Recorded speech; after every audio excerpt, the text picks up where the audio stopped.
Hi everyone, it is harvest moon time. Did you see the harvest moon the other night, a couple nights ago? If you didn't, or if you've never seen a harvest moon, I would highly recommend that you just search for some harvest moon images. You will not be disappointed. So cool. All right, just find something round to trace for your moon. I obviously just use a little thing of electrical tape. And I am using a size 12 clean brush right now with just water on it. And we're going to fill our circle in with that clean water and just enough to kind of make your paper glisten, but not leave any puddles or any moving water. And just fill that in. I'm going to give you a heads up. I painted this in the evening. I usually paint in the mornings or when I have a break for work in the afternoon. Plenty of daylight. I only use my window that I'm sitting in front of for my lighting. It's what I prefer because I don't really know how to do other lighting to make and that it looks good. So as I was painting this at night, I didn't realize how quickly the sun was setting. So later on in this video, the lighting gets very dark and I apologize, but you just have to laugh. You know, I'm still new here and figuring this all out. All right, just bringing in some yellow right on that wet circle. And obviously it was a bright yellow, but since we're putting it on the wet circle, it is going to end up being a nice pale yellow to just act as sort of the base color of our moon. And in the end, this moon is going to be anything but pale. It's going to be really cool. I hope you have lots of fun with this one. I know I did. And just kind of being careful. You will see me being quite careful going around the circle just because I'm really trying to maintain the shape. It's okay. It doesn't end up being perfect, and yours doesn't have to be either. All right, bringing in some orange. The yellow is still wet, so I'm just adding the orange to that yellow, letting them blend together. And you can see that the orange is also looking very pale, and that's okay. We are just working kind of in layers, but still wet on wet. We're not doing any drying of the moon in between. So working around those edges, you'll see again, I'm going very slowly, very intentionally around the circle, trying to maintain the shape. And I do this many times throughout this painting, so I will speed it up at certain times because yeah, this video would be so long if I didn't. So going around the edges there and just filling in that orange. And we're going to have so many yummy layers to this moon. You're going to love it. Just dab that in, keeping in mind that, you know, there's a lot of textures and varying colors in the moon, especially if you Google those images of the harvest moon. They're just so wonderful. All right, dabbing that in, doing a few little touches, and then we're going to come in with some red. And the yellow and orange are still wet, so you can see the red is just kind of spreading, and it's also, I don't have a ton of red on my brush, so it's going to end up being a pretty pale pink. Oops, sorry if I just messed with my microphone. Anyway, pale pink, which I love pink, but I don't want pink to be the predominant color of my moon, so I will be changing this up some more. But again, we're just adding the variation in the moon, and it's all going to come together quite beautifully. And now I've got a lot of orange on my brush and bringing that in. And I actually like how this looks. As I was painting it, I started getting a little nervous, but when I look at it right like this, I think if I would have left that to dry, it would have been really beautiful. But as I was adding more orange, I started getting a little nervous because it was pretty bright and I just wanted to warm it up a little bit. So I decided to lift some of that color out of there.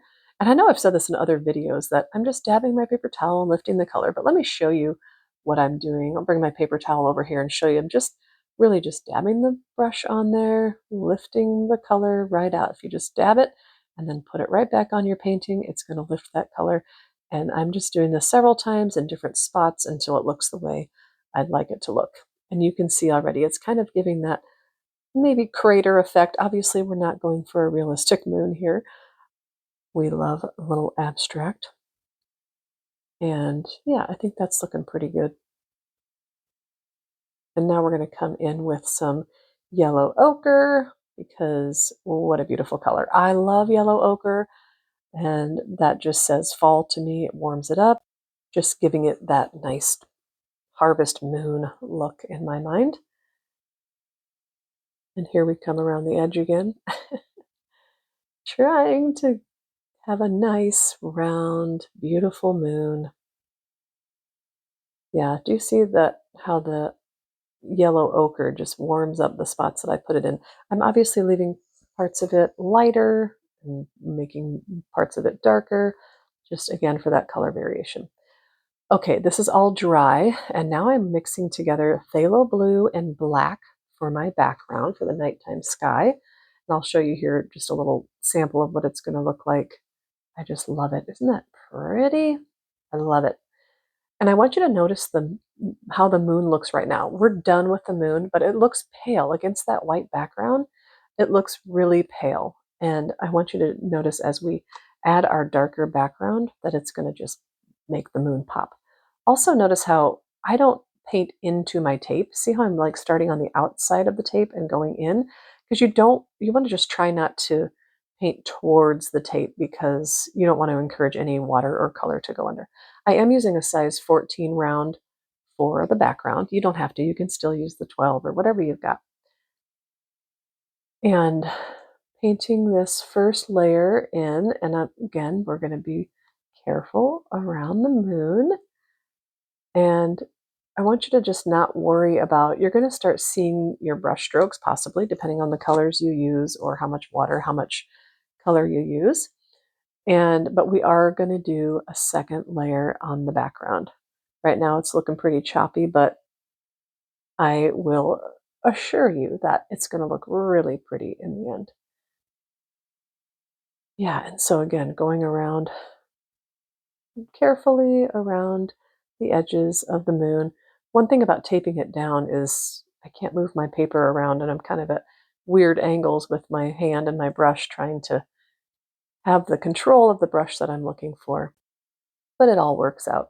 And just trying to film just makes it a little bit trickier too. But all right, speeding it up because this part I am just going to slowly go around the moon. If you're painting with me, go ahead and pause while you fill in your background. And we are going to let that first layer dry, first layer of the background dry. And you can already see how the moon looks so much darker and brighter and richer.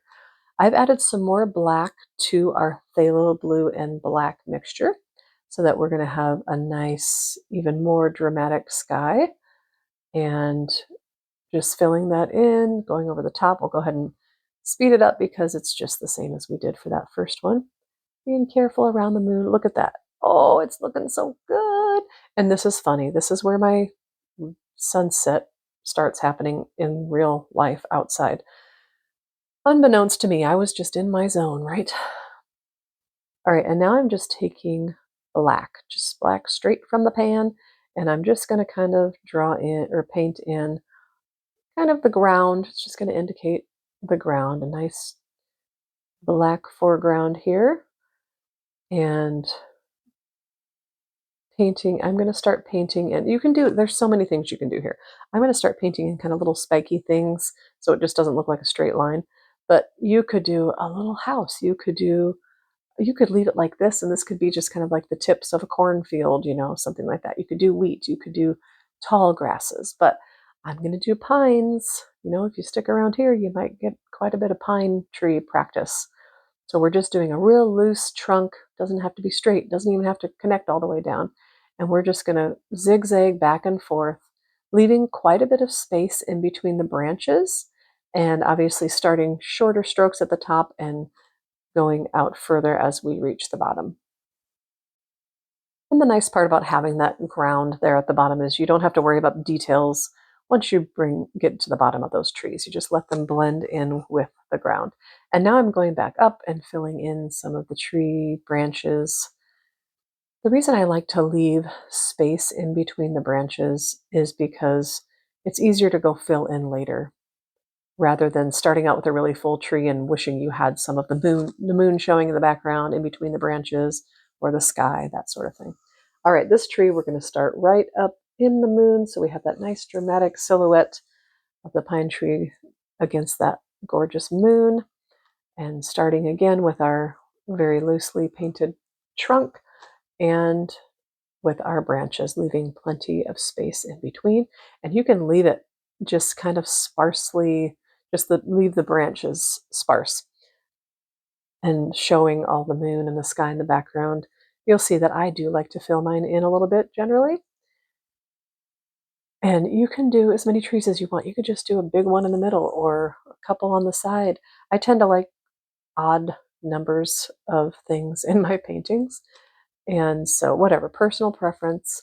I thought about doing like an oak tree or a maple tree that has lost its leaves, but to me that sort of tree as a silhouette against the moon kind of feels spooky, and I'm just kind of not a spooky person.